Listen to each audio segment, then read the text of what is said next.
برضه هتسبب متاعب كبيرة قوي للعربيات ال SUV او الكومباكت SUV الفئات اكبر منها. هنخش بقى على التوسان، نازلة برضو كتير، نازلة من 1,800,000 و900، كانت وصلت كسرت ال2 مليون. النهاردة بتبتدي أول فئة موديل 2026 1,050,000. عندنا السكودا كاروك نزلت 200,000 جنيه، وال3008 نزلت 250,000 جنيه. وده على فكرة يعني يعتبر الترند العام دلوقتي، إن عربيات الزيرو معظمها نزل من 10 ل15%. حتى عندنا الميتسوبيشي برضو اكليبس تقريبا 1,330,000 النهارده، وانا شايفها، يعني انا شايفها كاستخدام هتبقى احسن كمان من التوسان واحسن من الهافال.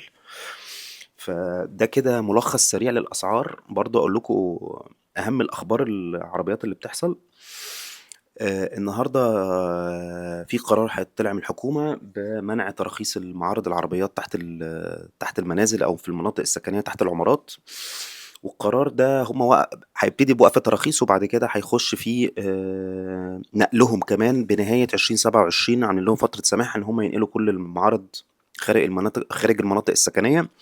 والقرار ده مش جديد، القرار ده بيطلع كل كام سنه، وللاسف المافيا والرابطه بتاعت المعارض او تجار العربيات دايما بيبقوا اقوى من التنفيذ او قرارات اللي بيبقوا دايما عندهم لوبينج وعندهم قوه غريبه جدا على الحكومه، ودايما بيوقفوا القرار ده. انا القرار ده من وانا طفل صغير، انا النهارده عندي 39 سنه، انا بسمع عن القرار ده كل شويه يطلع وبعد كده ايه يقف.